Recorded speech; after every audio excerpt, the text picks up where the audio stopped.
विद्यार्थी मित्रांनो, मी प्राध्यापक जी बी जाधव, गोपिकाबाई सीताराम गावंडे महाविद्यालय उमरखेड. विषय राज्यशास्त्र, प्रकरण 8 विकास प्रशासन यातील भाग 6 आज आपण पाहणार आहोत. उपघटक विकास कार्यक्रम याविषयी माहिती पाहणार आहोत. विकास प्रशासन संकल्पनेची अंमलबजावणी करण्यासाठी विकासाचे ध्येय डोळ्यासमोर ठेवून विशिष्ट योजना आणि कार्यक्रम तयार करणे आवश्यक असते. विकासाच्या दृष्टीने कार्यक्रमाची आखणी करणे, नियोजन करणे आवश्यक असते. भारत सरकारने विकास प्रशासनाअंतर्गत तयार केलेले काही कार्यक्रम या ठिकाणी आपल्याला पाहणे आवश्यक आहे. तर त्याची पाहणी आपण करणार आहोत. तर भारत सरकारच्या माध्यमातून प्रशासनाअंतर्गत तयार केलेले कार्यक्रम यातील पहिला कार्यक्रम आहे सामूहिक विकास कार्यक्रम. सामूहिक विकास कार्यक्रमाची माहिती पाहत असताना ग्रामीण भागाचा, ग्रामीण क्षेत्राचा सर्वांगीण विकास आणि लोकसहभागाचा पुरस्कार करण्यासाठीचा कार्यक्रम 2 ऑक्टोबर 1952ला पहिली पंचवार्षिक योजना या माध्यमातून झालेलं आहे. याचं लक्ष जर सांगायचं झालं तर सामाजिक सोयीसुविधामध्ये वाढ करणे हा याचं लक्ष आपल्याला सांगता येईल.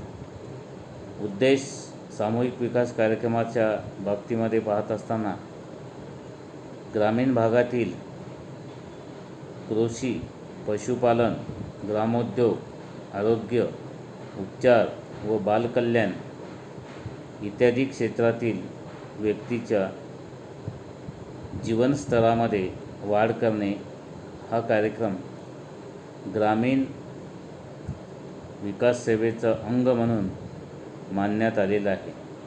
तर सामूहिक विकास कार्यक्रम जो आहे सर्व समाजाच्या विकासाच्या दृष्टीनं व्यक्तीच्या जीवनमानामध्ये वाढ झाली पाहिजे या दृष्टीनं हा कार्यक्रम आहे सामूहिक विकास कार्यक्रम. दुसरा आहे हरित क्रांतीच्या बाबतीमध्ये 1966-67 मध्ये हरित क्रांती झाली. हरित क्रांतीचे प्रणेते डॉक्टर स्वामीनाथन यांच्या माध्यमातून हरित क्रांती झाली. शेती विकासाला खऱ्या अर्थाने सुरुवात ही 1960-70च्या दशकामध्ये काही बदल घडलेले आहेत. 1960च्या दशकात शेतीच्या विकासावर, शेतीच्या प्रगतीवर लक्ष केंद्रित केले गेलेले दिसते.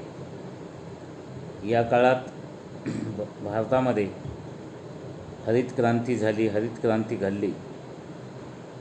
हरित क्रांती म्हणजे काय हे पाहणंसुद्धा महत्त्वाचं आहे.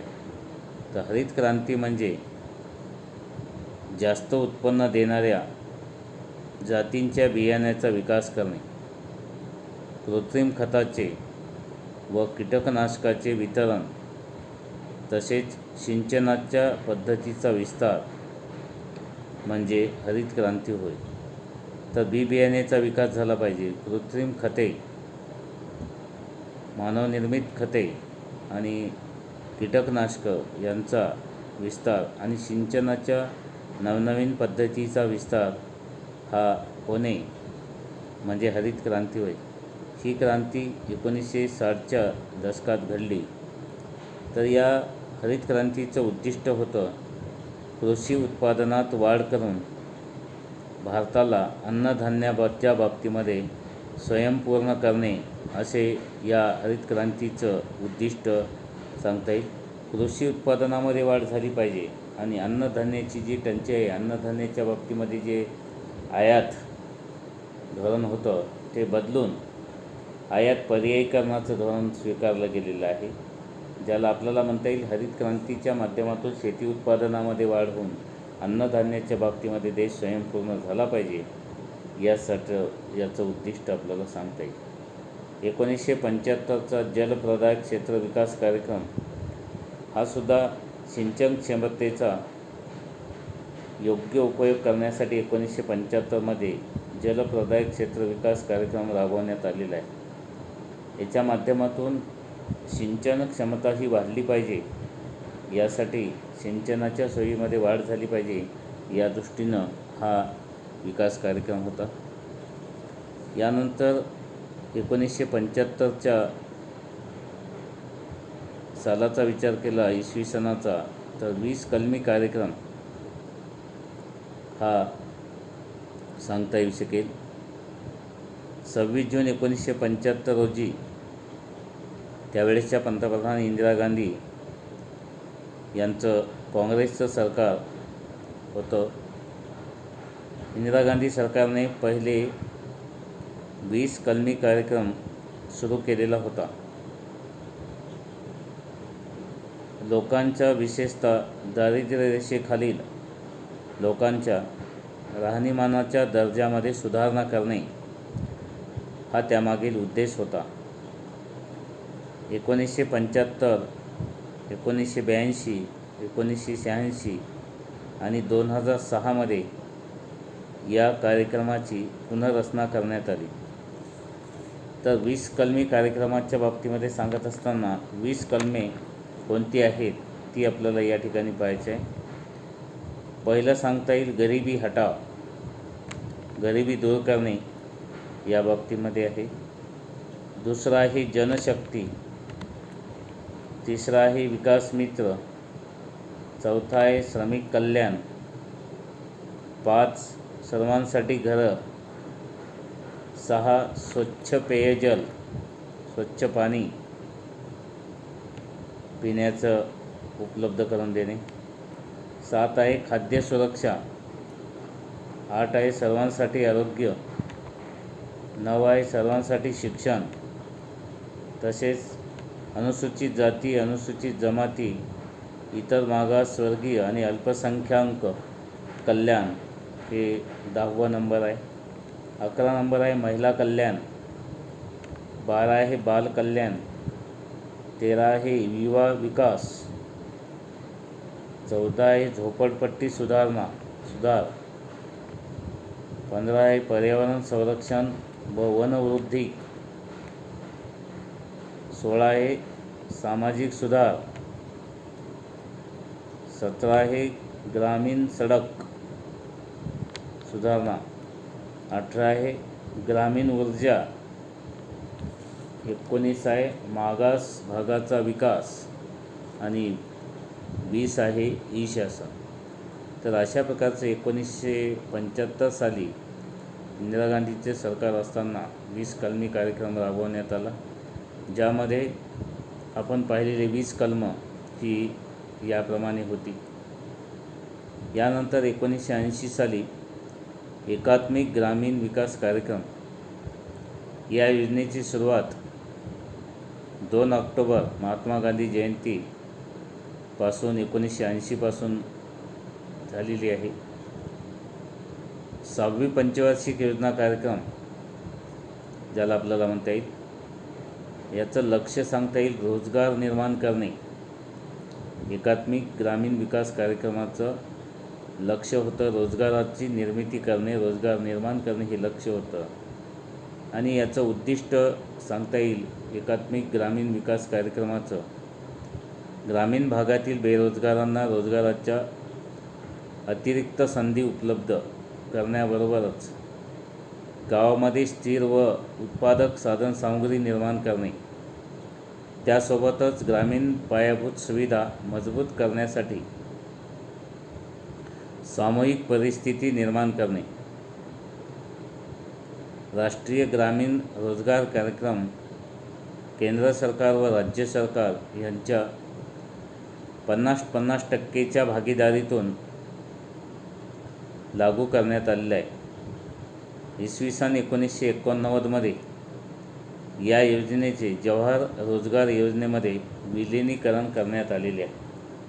1989मध्ये एकात्मिक ग्रामीण विकास कार्यक्रमाचं जवाहर रोजगार योजनेमध्ये याचं विलिनीकरण करण्यात आलेलं आहे. 1989ची जवाहर रोजगार योजना या ठिकाणी आपल्याला पाहायचे आहे. तर देशातील बेरोजगार, कुशल, अकुशल, अनुसूचित आणि भटक्या विमुक्त जाती जमाती यामधील लोकांची आर्थिक उन्नती आणि विकास साधण्याकरता केंद्र सरकारने 1989मध्ये जवाहर रोजगार योजना कार्यान्वित केली गेली. या अगोदरची जे राष्ट्रीय ग्रामीण रोजगार योजना आणि ग्रामीण भूमिहीन रोजगार हमी योजना 1983-84 या दोन्ही योजना एकत्रित करून अलीकडच्या काळामध्ये भारताने निश्चितच भारताचे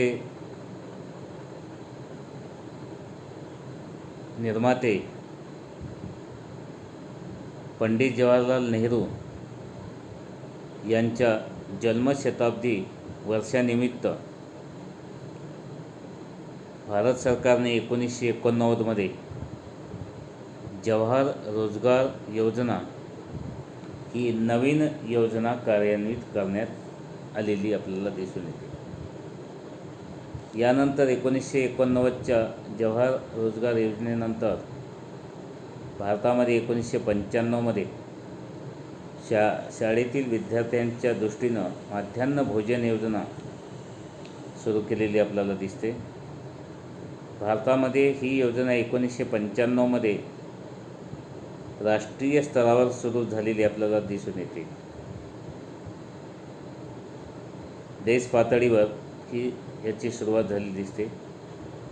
शाळेतील मुलांची गळती कमी करणे हा या योजनेचा उद्देश म्हणून आपल्याला सांगता येईल.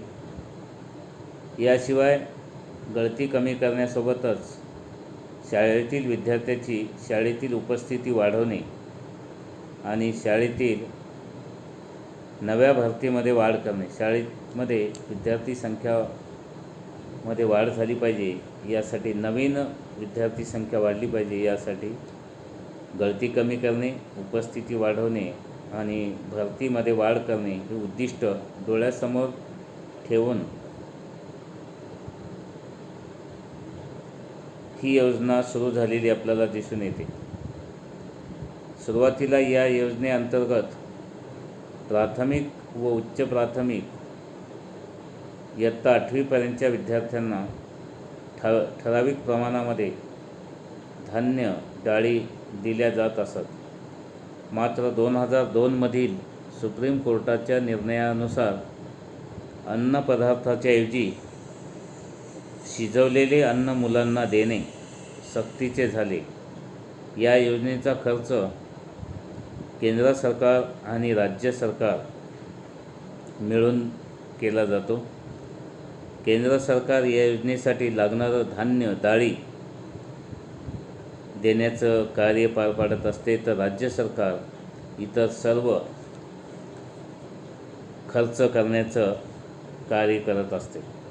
तर अशा प्रकारचं माध्यान्ह भोजन योजनेच्या माध्यमातून गळती कमी करणे, उपस्थिती वाढवणे आणि नवीन भरती करणे या दृष्टीने ही योजना सुरू झाली आहे. यानंतर 2000 सालची प्रधानमंत्री ग्राम सडक योजना निश्चितच देशाच्या विकासाच्या दृष्टीने वाहतूक आणि दळणवळण याला फार महत्त्व आहे. त्यामुळे खेडे हे शहराला जोडण्याचं काम या योजनेच्या माध्यमातून करण्याचा प्रयत्न केलेला आहे.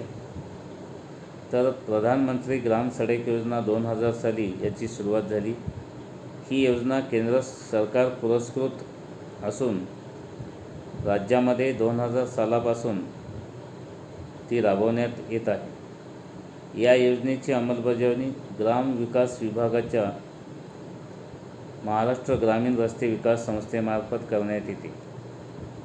या योजनेचा मुख्य उद्देश हा सन 2001च्या जनगणनेनुसार सर्वसाधारण क्षेत्रात 1000पेक्षा जास्त व आदिवासी भागातील 500पेक्षा जास्त पात्र लोकवस्तीने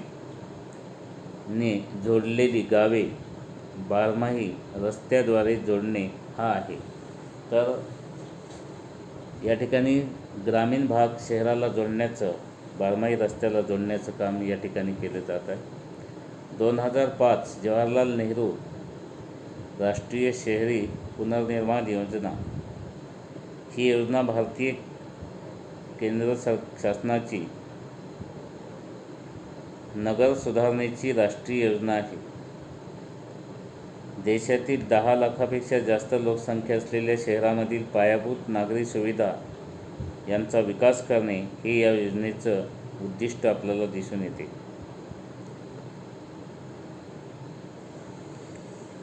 दहा लाखापेक्षा जास्त लोकसंख्या असलेल्या शहरामधील पायाभूत नागरी सुविधांचा विकास करणे यासाठी राष्ट्रीय शहरी पुनर्निर्माण योजना या योजनेचं उद्दिष्ट म्हणून सांगता येईल. जवाहरलाल नेहरू नागरी पुनर्निर्माण प्रकल्पांतर्गत येणाऱ्या BSUP IHSDP यांच्या भागीदारीतून राबवण्यात येणारी व परवडणाऱ्या घरांची योजना ISHUP या सर्व योजना राजीव आवास योजनेमध्ये विसर्जित करून घेण्यात येणार आहेत. BSUP योजना असणाऱ्या शहरासाठी भारत सरकारकडून 50% तर IHSDP करिता 50% निधी देण्यात येईल असं म्हटलेलं आहे.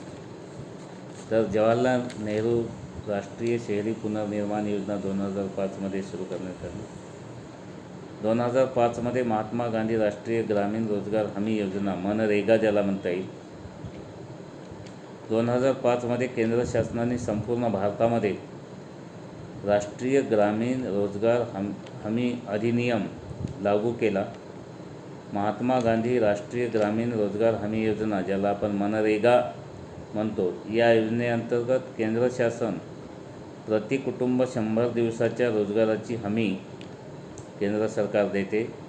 प्रति कुटुंब 100 दिवसाच्या मजुरीच्या खर्चास निधी पुरवणे, 100 दिवसावरील प्रति कुटुंब मजुरीच्या खर्चाचा आर्थिक भार राज्य शासन उचलते.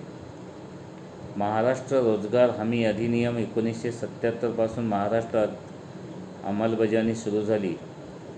राज्यात महाराष्ट्र रोजगार हमी अधिनियम 1977 नुसार 2 योजना सुरू होत्या. 2009चा आधार युनिक आयडेंटिफिकेशन ही जगातली सर्वात मोठी बायोमेट्रिक व्याप्त परिचय योजना आहे, ज्याला आपल्याला बायोमेट्रिक व्यक्ती परिचय योजना म्हणून आपल्याला सांगता येईल. भारतीय रहिवाशासाठी असलेल्या या योजनेचे नियंत्रण केंद्र सरकारच्या इलेक्ट्रॉनिक्स आणि माहिती तंत्रज्ञान मंत्रालयाच्या आधिपत्याखालील unique identification authority of India या प्राधिकरणामार्फत केली जाते. आधार कायदा 2016 अनुसार या योजनेला वैधानिक पाठबळ प्राप्त झालेले आहे. भारतातील 1,20,00,00,000 लोकांचे आधार क्रमांक तयार केलेले आहे. या योजनेअंतर्गत 12 अंकी क्रमांक दिला जातो. केंद्र सरकारच्या नियोजन मंडळाअंतर्गत जानेवारी 2009मध्ये या प्राधिकरणाची स्थापना झालेली आपल्याला दिसून येते. 2014 प्रधानमंत्री जनधन योजना ही भारताची आर्थिक क्षेत्राची वित्तीय समावेशन योजना म्हणून आपल्याला सांगता येईल, ज्याद्वारे बँक बचत, जमा खाते, प्रदान जमा करणे, विमा व पेन्शन या आर्थिक सेवा एका परवडणाऱ्या रीतीने हाताळता येतात. या योजनेची सुरुवात पंतप्रधान नरेंद्र मोदी यांच्या माध्यमातून 28 ऑगस्ट 2018ला करण्यात आली. या योजनेचे उद्घाटन झाले त्या दिवशी 1.5 करोड खाती उघडण्यात आलेली होती. गिनीज बुक ऑफ वर्ल्ड रेकॉर्डने याची नोंद घेतली. जनधन योजनेअंतर्गत 6 आधारस्तंभ निवडण्यात आले असून या 6 विषयामध्ये व्यापक वित्तीय समावेशन करावयाचे आहे. 6 विषय 2 टप्प्यामध्ये विभागले आहे. जनधन योजनेअंतर्गत 0 बॅलन्सवर खाते उघडता येत असते. यानंतर 2014 स्वच्छ भारत अभियान भारत सरकारने सुरू केलेले राष्ट्रीय पातळीवरील हे अभियान आहे. हे अभियान 2 ऑक्टोबर 2014 रोजी राजघाट नवी दिल्ली येथे भारताचे पंतप्रधान नरेंद्र मोदी यांच्या नेतृत्वात सुरू झाले. भारताच्या 4000हून अधिक शहराच्या रस्त्याच्या व भारतातील विविध नद्यांच्या स्वच्छतेसाठी सुरू केलेले अभियान आहे. हे अभियान भारताच्या स्वच्छतेसाठी सर्वात मोठे अभियान म्हणून आपल्याला सांगता येईल. उडान योजना पहिल्या पंचवार्षिक योजनेमध्ये सामूहिक विकास कार्यक्रम हा ग्रामीण विकास सेवेचे अंग मानण्यात आलेला होता. या योजनेचे लक्ष्य सामाजिक सोयीसुविधामध्ये वाढ करणे हे होते.